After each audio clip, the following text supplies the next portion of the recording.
자, 오늘 야곱의 장례식이라는 제목입니다. 창세기 80장입니다. 80번째 우리 메시지인데 이제 내가 볼 때는 아마 다음 주, 다다음 주까지 2주 남았습니다. 그 다음 주에는 우리가 이제 사도행전 한다고 했죠. 여러분이 미리 좀 기도하시고 옛날에 우리 여러 번 이렇게 했습니다만은 우리가 사도행전 통해서 하나님이 우리 교회 주실 그런 메시지를 다시 한번 받는 그런 축복이 있기를 바랍니다. 오늘 야곱의 장례식.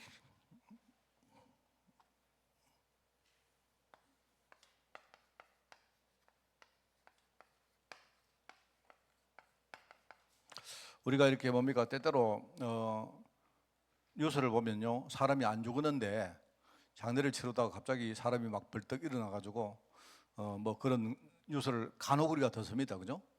덜 죽었는데 아마 누가 죽였든지 아니면요 뭐 착각을 했든지 안 그렇겠습니까? 장례식은 우리가 죽어야 장례식 하는 거죠.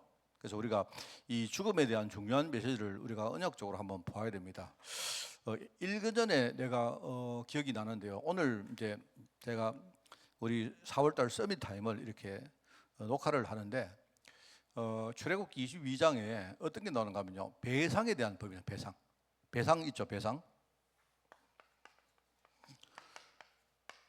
출애굽기에 보면요, 그 우리가 20장에 십계명을 받지 않습니까?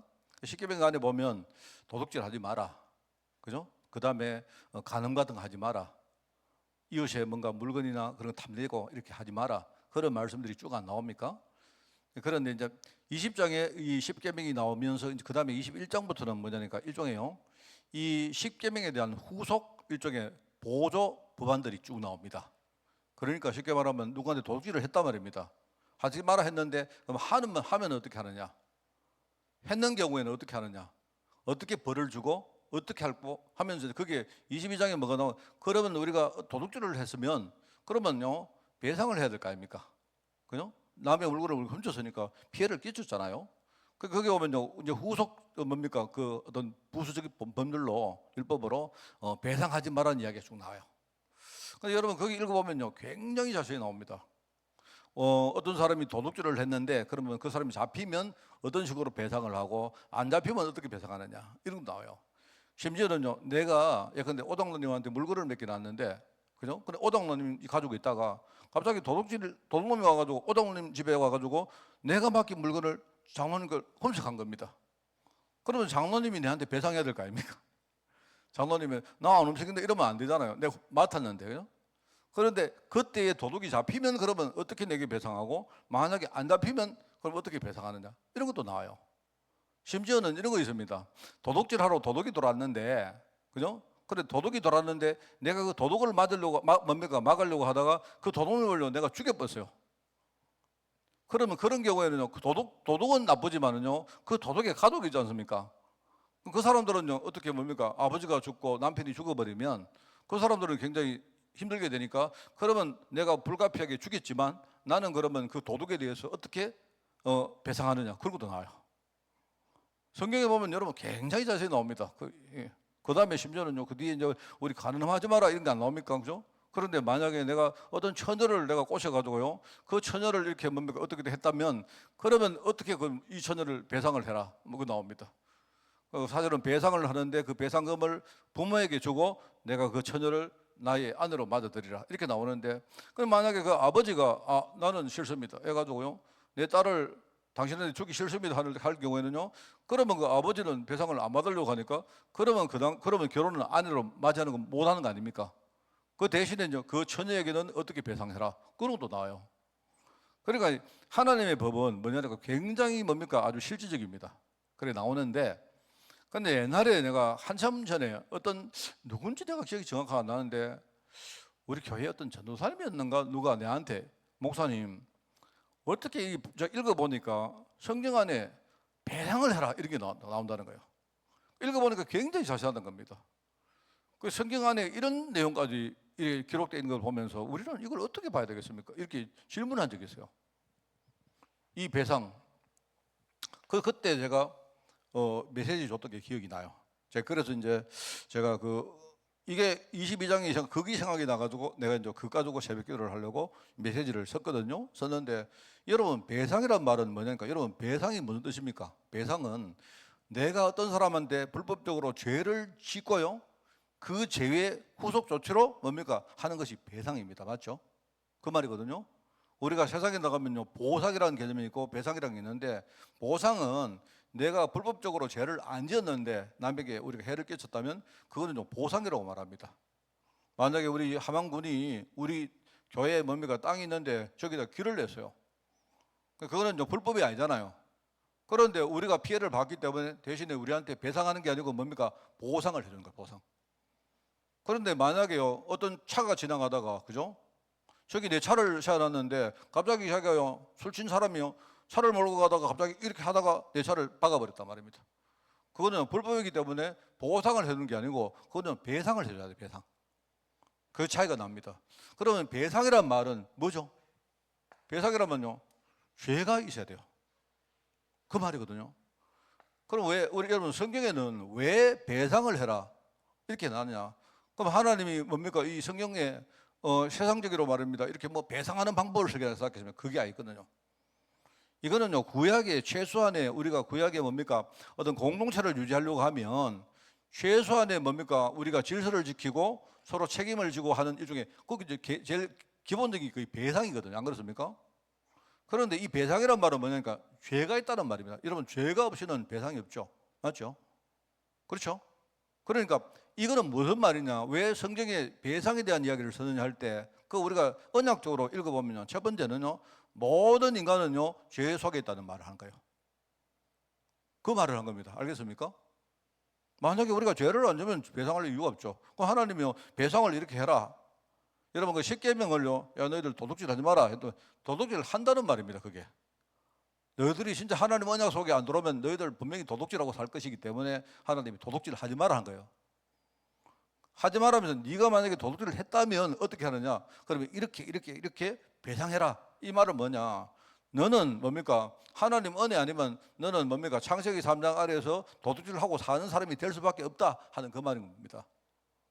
죄를 말하는 거예요. 그죠? 그래서 우리가 뭡니까? 칼빈도 이야기하잖아요. 칼빈의 5대 교리 중에, 그요 칼빈 이야기가 아니고요, 우리 장로교의 가장 중요한 교리 첫 번째가 뭐냐? 그리스도가 아닙니다. 인간의 전적 부패입니다. 모든 인간은요 죄 가운데 있다는 말이에요. 이 사실을 모르면 여러분 하나님 은혜 속에 들어갈 수가 없어요. 왜요? 내가 죄 가운데 있는 게 그걸 모른다면 나는 그리스도가 필요 없는 거 아닙니까? 맞잖아요. 그리스도는 우리 죄 때문에 오신 거예요. 우리 죄를 해결하려고 오셨단 말입니다.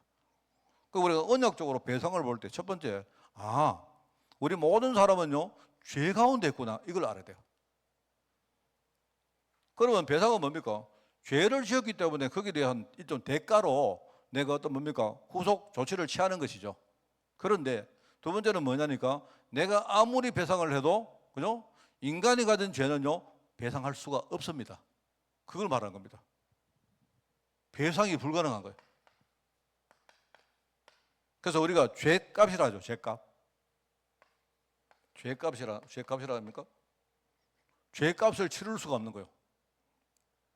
세상에서는 뭐라고 말합니까? 공덕을 쌓아라. 그죠? 그 다음에 배상을 해라. 네가 착하게 살아라. 죄를 지는 거는요, 내가 아무리 착하게 산다고 죄값을 치를 수가 없어요. 죄는 죄고 내가 착하게 사는 거는 착하게 사는 겁니다. 이거는요 전부 다 별개입니다. 별개. 근데 세상은 뭘 하느냐? 네가 공덕을 쌓고 뭘 많이 하면 그러면 너 죄가 사실 것이다 하는데, 그거는요 좋은 말 같이 보이지만요 그거는 틀린 말입니다.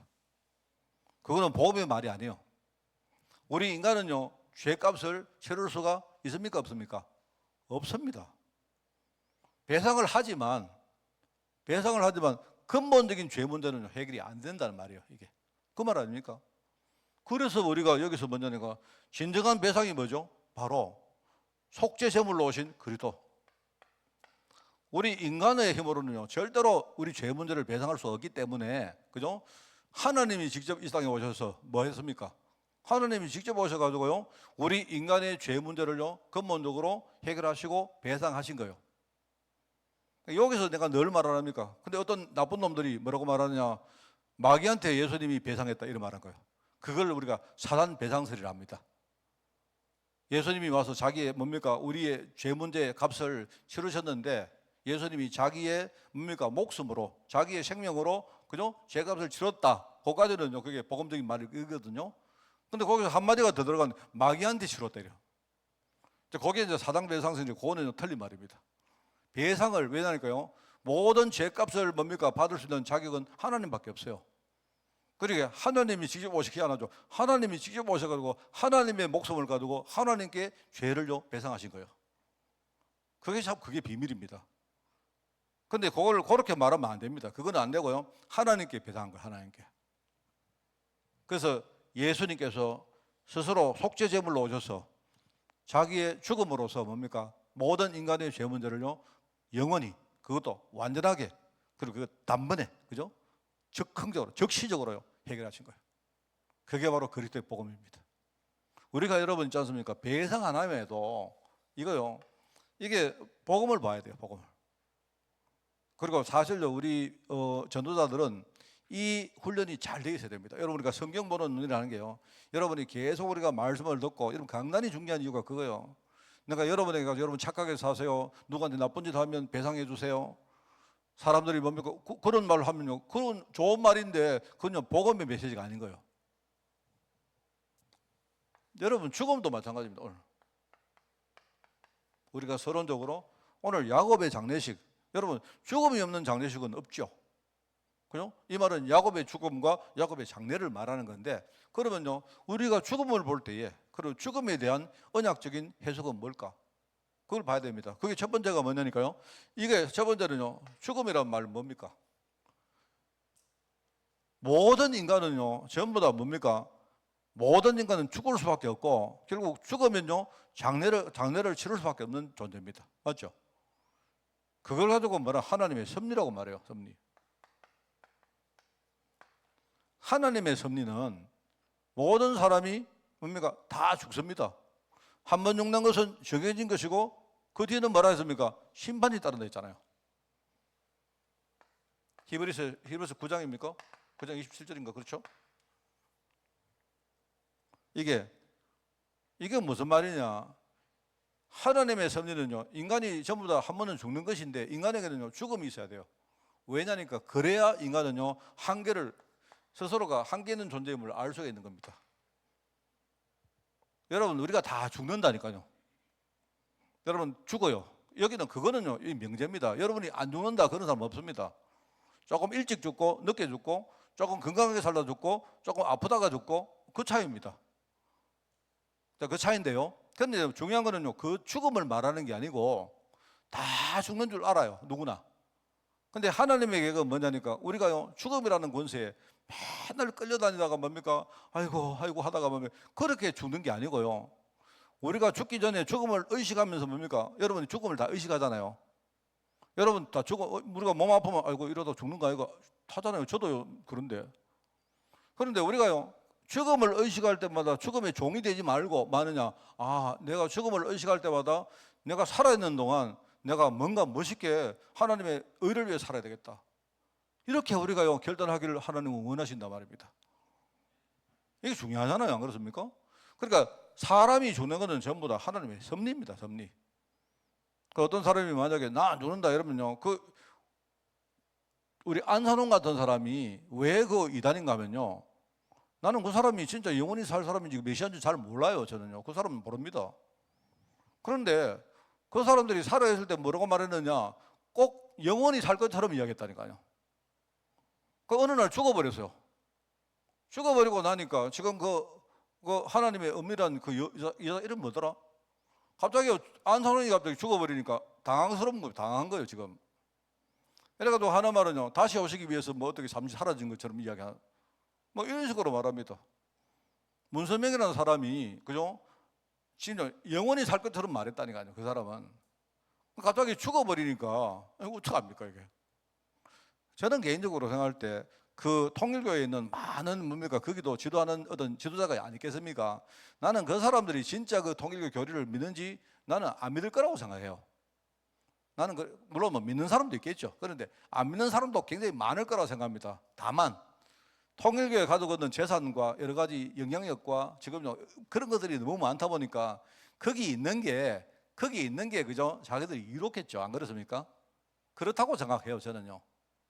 만약에 옛날에 통일교회 문선명이를 따라다녔단 말이에요. 문선명이 내 오른팔에 있단 말입니다. 근데 나는요, 내가 문선명이가 죽을 거라고 생각한 거예요. 그런데 죽어보세요, 이 사람이. 근데 죽고 나니까요, 그 후계자로 한학장과 그 여자가 후계자가 됐는데, 그죠? 맨날 여기 여자가 이제 왕관서고 와가지고 뭐 안 그럽니까? 그런데 나도 역시 지금요, 그걸 믿는 것처럼 해야죠. 왜? 그래야 나도요, 내가 이해관계가 있으니까 난 그럴 거라고 생각해요. 그 사람들 진짜 영원히 살 거를 믿을까? 안 믿을 것 같은데 나는 그렇게 생각합니다. 그런데 많은 사람들은요, 그 말을 믿고 다 정말 영원히 살 것처럼 해요. 근데 그렇지 않습니다. 인간은 반드시 죽습니다. 반드시. 이렇게 되어야 인간이 한계 있는 존재라는 사실을 우리가 알고, 하나님의 은혜 말고는요, 우리가 뭐 추구할 게 뭐가 있습니까? 안 그래요? 그걸 우리에게 말씀하시는 거예요. 그래서 여러분, 복음 밖에 있는 사람은 한계가 있을 수밖에 없다. 그렇다고 우리가 이 한계에 묶이면 안 됩니다. 아이고, 나는 큰일 났네, 안 되네, 이러면 안 돼요. 그게 아니고 이게 첫 번째입니다. 자, 그러면요, 두 번째는 뭐냐? 여러분, 우리가 복음 안에 있으면, 복음 밖에서는요, 인간은요, 한계가 있을 수밖에 없습니다. 그런데 복음 안에 들어가면 어떻게 되죠? 하나님이 주신 축복이 얼마나 큽니까? 아까도 말했지만 내가 만약에 복음을 몰랐다면요, 맨날 무슨 문제 생기면요, 아이고 막 두려워하고 무서워하고 맨날 자신 뭡니까? 나를 막 자책하고 뭘 이렇게 할 건데, 그죠? 내가 복음을 알고 나니까 나는 이제 죽음이 그렇게 두렵지 않아요. 여러분, 죽음이 두렵다고 해도 내가 복음 안에 있으니까 이제는 아는 거예요. 아, 내가 여기에 내가 시시하게 그렇게 끌려다닐 게 아니고 내가 살아있는 동안 내가 진짜 열심히 뭔가 하나님 나라를 위해서 내가 지금 제대로 내가 살아있는 동안이라도 내가 그렇게 축복받고 누리고 이걸 전해야 되겠다, 이 생각을 하잖아요. 안 그렇습니까? 얼마나 다릅니까? 안 그래요? 내가 복음 알고 있는 거하고 복음 밖에 있는 거하고 복음 안에 있는 거하고 얼마나 차이가 납니까? 그렇잖아요. 안 그렇습니까? 맨날 뭡니까? 좀 아프면 아이고 아프다, 아이고 죽으면 어떡하나, 이렇게 살 사람인데, 그래 내가 아프면요, 이제 내가 갈 때가 됐구나. 더더욱 내가 가기 전에 열심히, 내가 옛날에 전도도 잘 못했는데 내가 열심히 진짜 이제 다른 거 안 쳐다보고 내가 그래 살아야 되겠다, 그럴 거 아닙니까? 이미 그 자체가 우리에게 큰 축복 아닙니까? 맞잖아요. 안 그렇습니까? 나는 여러분이 뭐 가만히 계시기 때문에 뭐 아닌지 몰라도.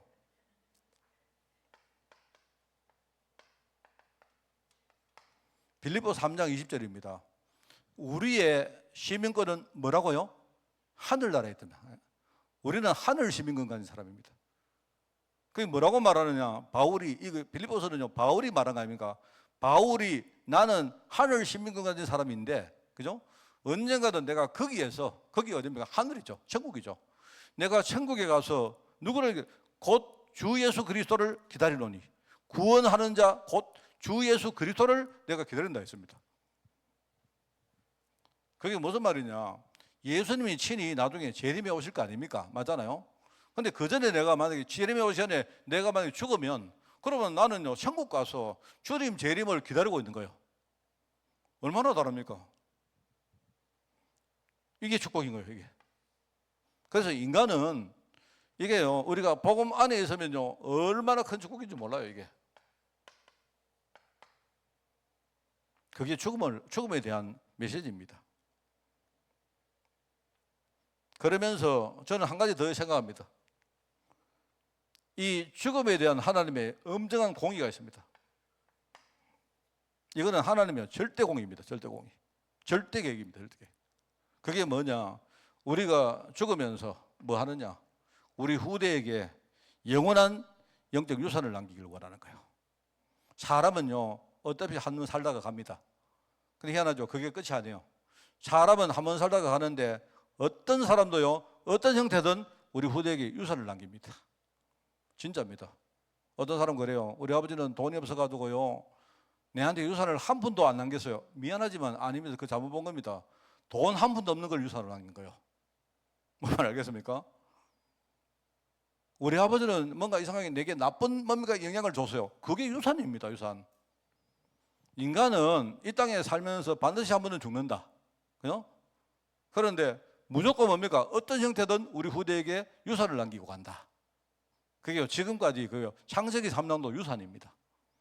창세기 3장의 대물림이 유산으로 계속 지어왔기 때문에요, 우리가 태어날 때부터 뭡니까? 저주 가운데 태어나는 거예요. 그리고 뭔가 다윗이 뭐라 합니까? 다윗이 죄를 짓고 자기를 뭡니까? 참 이게 한탄하면서 뭐라 하죠? 자기가 죄 가운데 태어났다 하더라. 어머니 태중에서 태어날 때부터 자기는 저주 가운데 태어났다랍니까? 이런 뭡니까? 영적 유산이 내게 있다 보니까 자기는요, 하나님을 바라보고 싶은데 자기도 모르게 뭡니까? 자기가 죄를 짓고, 그게 뭐죠? 그게 여러분 시편 51편 아닙니까? 자기 우리아의 아내 그 뭡니까? 바세바를 자기가 취하려고 자기 사랑하는 뭡니까? 자기 참 중신인 신하 우리아를 죽여버리잖아요. 근데 그 사실을 나중에 나단 선지자에게 지적을 받습니다. 그래서 이 사람이 깨닫고 막 애통하야죠. 그 내용이 그 시편 51편이거든요. 그게 말합니다. 내가 옛날부터 뭡니까? 우리 부모님들부터 이게 뭡니까? 많은 유산이 있는데 그 중에 자기 대물림으로 흘러온 이 영적 3장 유산 이야기 한단 말입니다. 끝까지 이거 해결하는 방법은요, 그리스도밖에 없잖아요. 안 그렇습니까? 그래서 이 사람이 우슬초가 뭐냐면 그리스도를 말하거든요. 우슬초가 뭐냐면 잘은 모릅니다만은요, 풀 가운데 사람을 굉장히 정화롭게 하는, 정화하는 그런 풀인 것 같아요. 옛날에는 그게 이제 약초겠죠, 약초. 우슬초로 하나님 나를 정화시켜 달라고 합니다. 그 우슬초가 뭐죠? 그리스도를 말한 겁니다. 그래서 성령께서 내게서 떠나지 말게 해달라고 그렇기도 해요. 이 굉장히 그냥 복음 깨달은 사람이 이야기하는 겁니다. 그래서 공의가 뭐냐? 하나님의 절대 공의는요, 우리가 후대에게 남길 유산을 말하는 거예요. 그래서 디모데후서에 보면요, 4장 20절입니까? 4장 8절입니까? 8절에 보면 이 바울이 말하죠. 자기는 평생 동안 나 이제 달려갈 길을 달려왔다. 내가 믿음을 지켰다 합니다. 이제부터 하나님이 나에게 의의 면류관을 예배놨다죠. 면류관. 그게 우리 의의 면류관을 나를 위해서 하나님이 준비해놨는데, 이게 내게만 아니라 주의 나타나심을 사모하는 우리 모든 자에게다, 이렇게 말합니다. 나에게서 신앙의 유산을 배우면요, 우리 후대에까지요, 하나님이 의의 면류관을 하나님이요 그걸 준비하신다, 이 말입니다. 그게 우리가 후대에게 물려줄 신앙의 유산이고 믿음의 유산이고 전도의 유산이고 축복의 유산들입니다. 맞죠? 그걸 말하는 거예요. 저는 이 세 가지가 한 사람의 죽음 속에 다 담겨 있다고 생각해요. 그게 바로 야곱의 장례식입니다. 자, 오늘 읽어보겠습니다. 이스라엘 사람들은 유목이기 때문에 나그네 삶을 주로 살았습니다. 이게 그쵸? 이게 뭐냐니까 사람들이 여기저기 이렇게 막 뭡니까? 이렇게 옮겨다니면서 살았다, 이 말이죠. 그러니까 이 사람들이 어디에 뭡니까? 어디에 정착할 데가 잘 없어요. 그러니까 우리는 뭐 본 적이 어디냐? 네 고향이 어디냐? 이게 중요하다니까. 이 사람들은 그게 별로 안 중요한가 봐요. 맨날 이렇게 뭡니까? 흘러다니니까. 그런데 이 사람이 죽으면요, 그래도 이제 영원히 묻힐 뭡니까? 어떤 장소가 필요했던 것 같아요. 그죠? 그래서 이 사람들이 뭡니까? 죽으면 장례식을 할 때에 묘를 잘 준비해가지고, 지금요, 우리는 땅에다가 이렇게 파묻지만 이 사람들 그렇게 안 합니다. 굴을 읊어가지고 거기다가 뭡니까? 이 시체를 딱 이렇게 싸가지고 이렇게 이제 넣어 놓죠. 그게 이제 아마 저 사막이나 광야 지방에서는요, 보편적인 것 같아요. 그래 옛날에 이제 애국 같은 데는 뭐죠? 그렇게 하다 보니까 이게 뭡니까? 그 뭐랄까, 물기도 별로 없고 수분도 별로 없고 그 햇빛이 뭡니까? 쨍쨍하고 하다 보니까 이게 미래가 돼가지고 시간이 맨날 흘렀는데도 이 시체가 썩지 않고 나중에 뭡니까? 미래가 이렇게 탄생하는 그런 경우가 많습니까? 그거 그렇겠죠. 이 사람들은요, 그렇기 때문에 나그네 생활을 했기 때문에 이 사람들이 굉장히 뭡니까? 그 무덤 같은 것들을 굉장히 중시했다 하는 그 이야기가 거기 나옵니다. 그래서 여기 보니까 야곱의 장례식과 무덤 나오죠.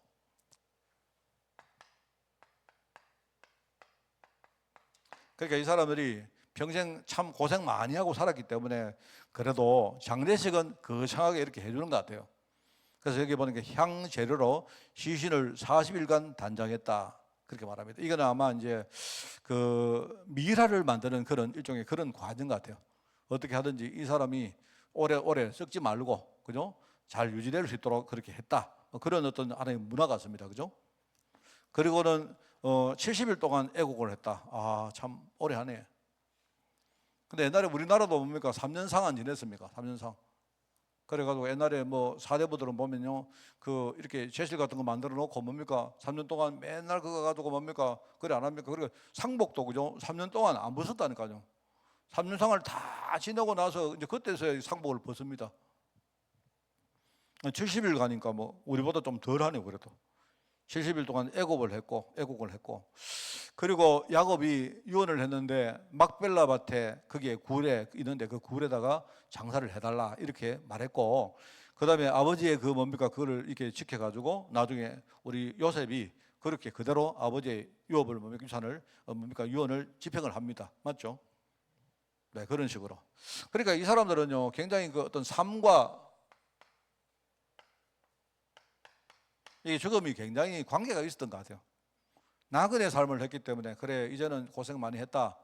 네가 평생 동안 나그네 삶을 살았기 때문에 이제 영원한 네 집을 하나 여기에 만들어 줄 테니까 여기서 편안하게 그렇게 살아라. 뭐 이런 어떤 뜻이 있었던 것 같아요. 자, 그런데 우리가 언역적으로 볼 때 단순히 그 뭡니까 문화 자체는 비슷하겠지만 근데 이 장례식 속에 중요한 그런 언약적 의미가 있겠죠. 오늘 제가 여기 말했던 내용하고 비슷합니다.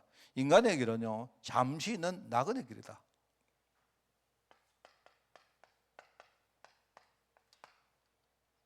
사실 나그네 길입니다. 나그네 길. 잠시 있는 나그네 길이다. 얼마 전에 그 제가 어릴 때 이렇게 그 좀 이렇게 뭡니까 내 기억 속에 있었던 어떤 지역을 내가 한번 갔었어요.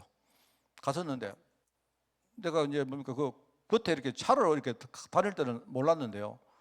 내가 어릴 때 살았고 어릴 때 뭡니까 내가 막 거기서 뛰놀았고 그다음에 거기서 막 친구들하고 막 여러 가지 했던 막 그런 골목으로 들어갔는데 와 완전히 바뀌는 거죠. 완전히. 그러니까 보는데요 내가 그거 들어가가지고 이 어릴 때 내가 뭡니까 정말로 잘 알았던 길인데 한 개도 모르겠더라니까요. 그런데요 내가 그 갔는데 보니까요 세상에 뭡니까 지금 대구 뭐 대구겠죠. 대구인데 그 시내에 아파트를 뭡니까 막 어마어마하게 막 지어가지고요. 와, 내가 그걸 봤습니다. 그래가지고 원래는 제가 항상 그 지나가면 내가 누구한테 말하더라도 여기가 옛날에 내 나와버리고 나는 여기 너무 잘 알고 내가 맨날 저는요 그 안에 그 골목길 하나하나 다 알거든요. 그런데요, 들어가 봤는데 이게 보다 여기가 어디지 싶더라고요. 대구가 아닌가? 내 고향이 아니네. 완전히 아이고 내가 옛날하고 내가 깜짝 놀랐습니다, 진짜.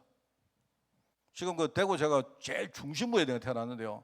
지금 대구의 그 중심부에 보면요. 옛날에 막 학국박한들 이런 뭡니까 그런 이 주택들이 굉장히 많아서요. 그거를 뭐냐가 대구시에서 이렇게 뭐 개발을 딱 해가지고 구역을 만들어가 거기다가요 막 한 4집쯤 되는요 그 뭡니까 아파트를 다 지났어요. 그거 들어가 보고는 와 진짜 여기 옛날 추억이 진짜 내가 서린데인데 막 길도 모르겠더라는 거예요. 길도. 그러면서 내가 내 인생길이 그렇구나. 옛날에 내가 대구 살다가 서울도 갔다가 울산도 갔다가 함안으로도 갔다가 내 인생이 굉장히 나그네 길을 쭉 돌고 내가 고향으로 가니까요. 도대체 이 고향이 이게 지금 내 고향인지 아니면 이게 객인 뭡니까 잘 모르겠더라니까요. 그래 옛날에 내 고향은 어디 갔는지 없어진 거예요. 내가. 그 가만 생각하니까 인간은요 전부 다 나그네 길입니다. 나그네 길요. 나그네 길입니다. 참 그렇습니다. 그러면서 좀 그렇기 때문에 우리는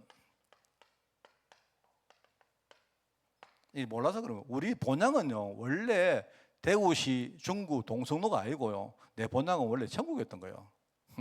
인자네가 깨달은 거지. 저는 대구 가면 항상 대구 다른 데는 몰라도 내가 그 중구 거기는요 바삭하게 알았어요. 바삭하게 막 내가 골목 한 개요 다 알았어요. 다 정말이거든요. 제가요 그 동네 가면요 진짜입니다. 아직도 사실은 그래요. 아직도 제가 그 동네 가면 제가요 70이 다 안 돼 갑니까? 그런데요 어떤 사람이 아직도 내보고요 네 광채아이가 이런 사람이 있다니까요. 그러니까 되게 그 이야기 들으면 웃어보여 보면.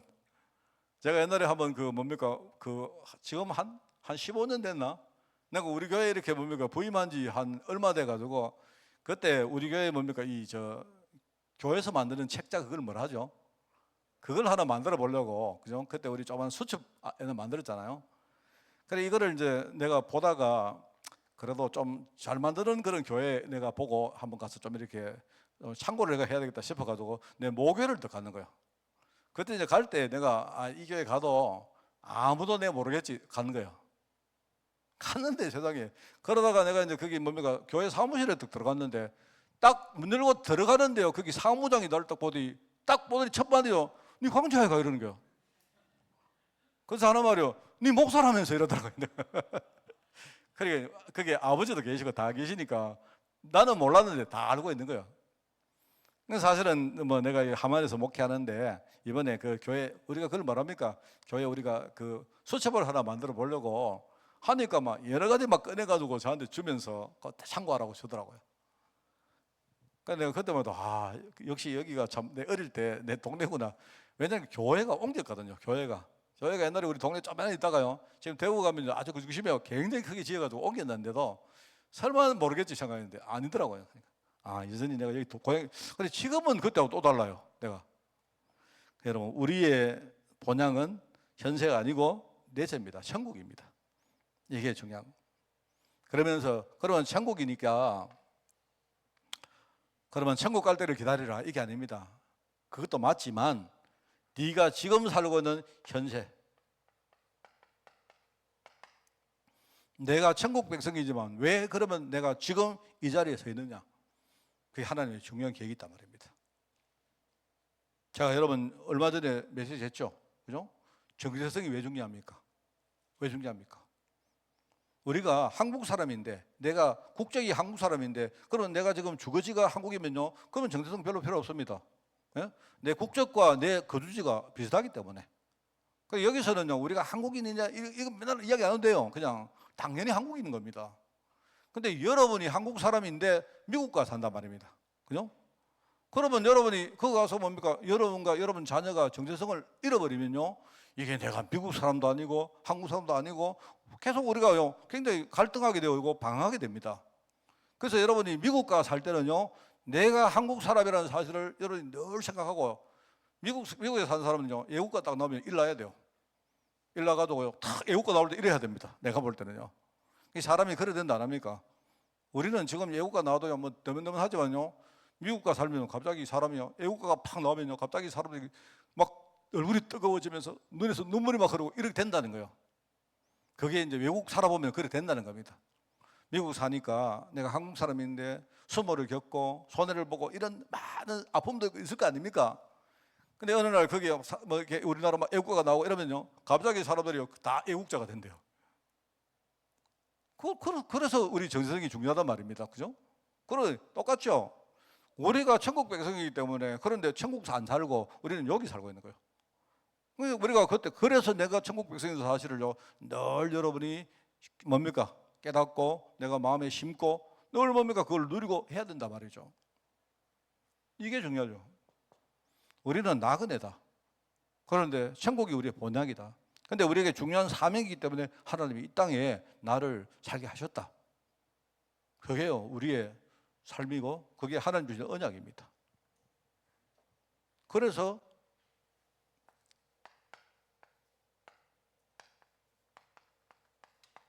막벨라 굴 여기에 장사를 했다. 성경에 보면 막벨라 굴은 원래 아브라함이요 자기가 묻히려고 산 땅입니다. 그냥 자기가 나중에 그죠? 왜냐니까 여러분 가나안 땅은 아브라함이 볼 때는 거기가 뭡니까 본향이 아니고 거기는요 나주 객지잖아요. 맞잖아요. 이 사람은 원래 본토 친척 아비 집이 옛날에 저기 뭡니까 갈대아 우르에 있었잖아요. 근데 이 사람이 이제 객지에 왔기 때문에 자기는 뭐냐 내가 죽으면 내가 묻힐 땅을 미리 자기가 준비한 겁니다. 준비를 했고 그리고 사라가 죽었을 때 거기에 뭡니까 사라가 먼저 죽었거든요. 그 사라가 죽었을 때 거기다가 먼저 이렇게 묻습니다. 그래서 나중에 아브라함도 자기도 거기에 묘를 만들어 묻히죠. 일종의 가족 묘진 겁니다. 거기에.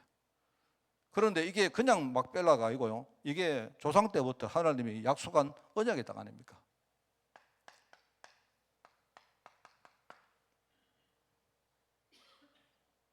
약속의 땅이다 말입니다. 그러면서 그곳이 나중에 어떻게 되죠? 나중에 바로 메시아가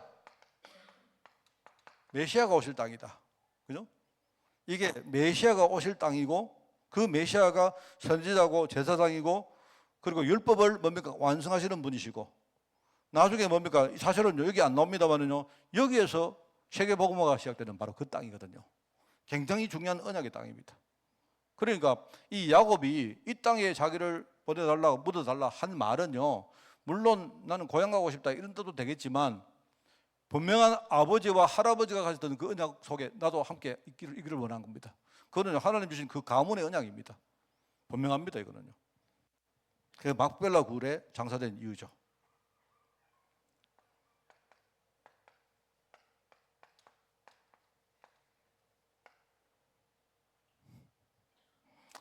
저도 생각하니까 제가 참 만약에 뭐 한번 생각했습니다.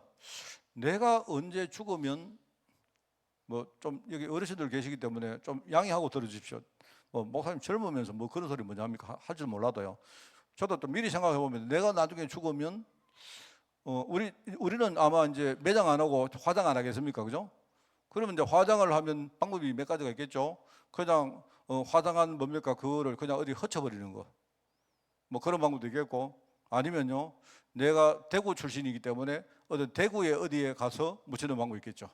대구에 가면 제 생각에 가장 그래도 내가 가능성이 큰 게 대구 제일교회에 뭡니까 그 묘지가 있습니다. 그 묘지에 우리 아버지, 어머니, 누님 거기에 묘지가 다 있기 때문에 이제 아마 거기 갈 가능성도 있고, 내가 또 세 번째는 뭐냐니까 저는요 하만이 아니겠습니까? 저는 나는 아마 여러분들이 허락해 주시면 딴 데 안 가고요. 여기 뭡니까 교회 좀 모퉁이에다가 저다가 뭐 하나 나무 하나 심든지 해가지고 그거 좀 이렇게 해주면 여러분들이 어떻게 생각하실지 잘 모르겠습니다. 그 뒤에 그거는 막 여러분보다도 아마 우리 지금 어린 뭡니까 우리 유진이나 우리 뭐 예컨대 우리 예설이나 이 친구들한테 내가 허락 얻어야 될 것 같아요. 내가 볼 때. 내가 볼 때 그렇지. 근데 내 생각에는요 만약에 세 가지 중에 내가 이렇게 선택하라면 저는 3번입니다. 아무리 생각해도요 내가 그래도 내가 하만 땅에 와서 뭡니까 제일 큰 응답 받았고, 내가 여기서 뭡니까 복음 속에 진짜 들어갔고, 그죠? 그래도 뭡니까 뭐 잘했든 못했든 내가 여기서 뭐 복음 운동했고 뭐 그런 거 아니겠나 싶어요. 내가 아마 그런 마음하고 비슷 안 하겠습니까? 맞죠? 그래 만약에 이제 우리 뭐 오당노님하고는 내하고는 뭐 비슷하게 우리 아마 비슷하게 갈 것 같고, 우리 박당노님하고 내가 한 10년 차이 나지만 비슷하게 갈 것 같고 하니까 내가 모르겠고, 그 몰라요. 누가 먼저 갈지 모른다니까. 근데 내가요 나중에 우리 후대들한테 내가 다 말해 놓을 겁니다. 내 나중에 죽으면 나중에 막 그냥 바람에다가 불지 말고 그래도 요 구석에라도 하나 이렇게 뭐 거창하게 할 필요는 없고 나 그렇게 부탁을 하고 싶습니다.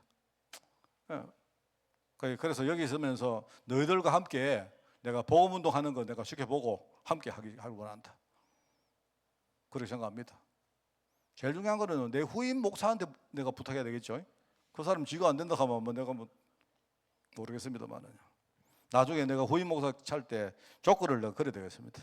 내 묻어줄래 여기 내가 진짜 제 마음은 딴 거고요. 진짜 내가 복음 속에 들어가고 복음 운동 하는데 그게 나도요 마음으로라도 내가 진짜 참여하고 싶습니다. 얼마나 감사합니까? 안 그래요? 그래서 우리가 육신의 삶이 끝나고 새로운 세계가 시작됨을 알리는 장례식이다. 참 귀한 말이죠.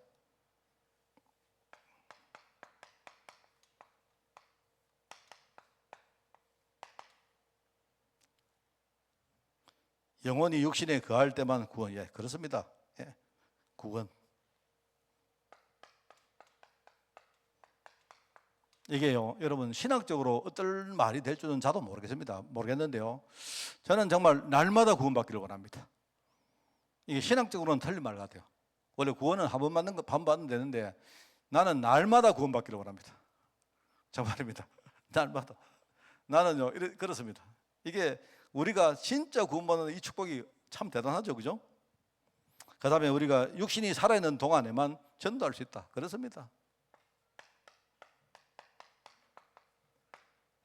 복음 모르면요, 맨날 우리 목사님들도요 모이면요 맨날 뭐 이렇게 뭡니까 맨날 이상한 소리 하고 맨날 뭐 짜는 소리 하고 뭐 맨날 뭡니까 서로 죽이는 소리가 이랍니다. 내가 볼 때 그게 그러니까 아무것도. 여러분 그 목사님들이요 자기 교회 가가지고 막 설교할 때는요 맨날 복음 이야기하고 믿음 이야기 하는데 그 우리끼리 모여보세요 맨날 안 좋은 소리 합니다. 맨날. 그 저번에 이야기 하더라고요. 저번에 뭐 제가 이야기했나 모르겠습니다. 목사님들 모여가 이야기하는데 그 우리 저 진주의 김성윤 목사님이 그 김 목사님 내 되게 좋아해요. 김 목사님. 그 김 목사님이 내보고 하는 말이 이렇게 말해요. 야, 있잖아. 우리 경남로에서 제일 실속 있는 교회가 한빛교회하고 저 거제의 애영교회다 이랬더라고. 그 사람들이 전부 다 왜요? 이러는 거예요. 저 두 교회는 유일하게 빚이 하나도 없대요. 내보고. 그래 내가 속으로 그거 아닌데. 처음에 우리가 실속있다 할 때 나는 사실은 아멘 했거든요. 근데 이제 그 해설이 뭐냐니까 우리 교회는 빚이 한 개도 없대요. 그래서 내가 딱 보니까 저 교회는 빚이 많아가지고 맨날 힘든가? 그 생각했는데 사실은요, 솔직히 말하면요, 내가 그래서 말했습니다. 뭐라고? 목사님 그게 아니고 우리는 아무것도 안 합니다. 우리 교회는 아무것도 안 하니까 빚이 없어요. 근데 목사님 교회는요, 뭐 많이 하니까 빚이 많죠. 우리는 아무것도 안 합니다. 저는요, 원래 성품이 아무것도 안 하는 사람이기 때문에요, 하나님이 우리는 빚을 감당할 그런 깜이 못 됩니다. 내가 이렇게 말했거든요. 그래 말했는데 속으로는 그거 아니다. 우리 교회가 얼마나 실속했는데 우리 교회는 뭐 하느냐, 복음운동하고 전도운동하고 구대운동하고 하니까 우리 교회는 진짜 실속 있는 교회다. 이 말 하고 싶었는데요. 저는 그 말을 지금도 하고 싶습니다.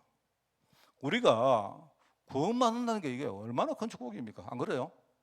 아까 말했지만요, 어떤 그 배상해도죠, 우리 힘으로 우리 죄 문제 갚을 수가 없습니다. 맞잖아요. 그래서 하느님이 친히 오셔가지고 우리 대속제물로, 이런 대속이란 말 알죠? 속이란 말은요, 이거는 뭡니까? 속은요, 죄를 산다는 말이고, 대신해서 우리 죄를요, 하나님께서 뭡니까? 대속하신 거예요. 하나님이 하신 겁니다. 하나님이. 얼마나 감사합니까? 전도요, 무슨 전도? 맨날 지도 못 살리는 주제에 뭘 우리가 전도합니까? 우리가요, 예컨대 우리가 맨날 입에 전도, 선교, 제자, 후대 이 말 하는 자체가요, 그게 불가사입니다. 원래 불가사입니다. 알겠습니까? 여기 우리 장로님들 와 계시지만요, 우리 맨날요, 우리가 장로로서 맨날 전도, 선교, 기도하는 거 그게 불가사입니다. 우리는 장로님들하고 저하고는 다른 사람 말로 장로님들하고 저는요, 맨날 감사해야 됩니다. 아닙니까? 맞잖아요. 예. 우리 수준 가지고 우리가 전도한다고? 아닙니다. 그게 내가 볼 때. 그런데 하나님이 복음 안에 이 축복을 줬다는 것이 얼마나 이게 참 위대한 일입니까? 안 그래요? 그러면서 우리가 이게 뭡니까? 영혼이 육신 가운데 있을 때에 우리가 하늘의 상급이 있다. 이 말이 뭡니까? 하늘의 상급이요, 우리 유산입니다.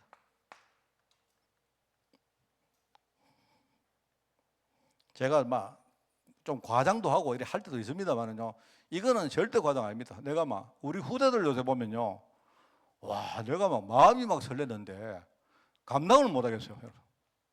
정말입니다. 여러분 진짜 이건 과장 아닙니다. 요새 하나님이 우리 후대 통해서, 그죠? 저와 우리 교회에 주시는 축복을 생각하니까요, 막 내가 가슴이 막 떨립니다. 제가 하나님하고 굉장히 제가 이렇게 어떨 때는 막 싸우기도 하고 막 그래요, 내가. 그래 내가 약간 이런 생각입니다. 내가 하나님께 계속 이렇게 불신하고 내가 보채면 하나님이 나를 좀 바꾸시려고 우리 교회에다가 축복을 굉장히 주실까, 이런 생각도 해요, 내가. 저보고 정신 차리라, 내 좀 부줄 테니까 니 좀 정신 차리고 생각 바꿔라, 이런 말인지 몰라. 하나님이 우리 교회에 우리 후대 축복을 주시는데 안 그렇습니까? 제가 우리 여기요, 결이나 하준이나 하은이나 얘를 가지고 또 한 놈 누굽니까? 예람이나 얘들도 얘들이지만요, 저는 그 애들 이전에 우리요 다은이나, 그죠? 요새 우리 시연이나 이런 애 있잖아요, 말하는 게 다릅니다. 말하는 게 달라요. 그 다음에 우리 애들요, 여기 보세요, 우리 시연이나 우리요 누굽니까? 준이나, 그죠? 우리 현복이나 또 영광 이런 애들 보세요.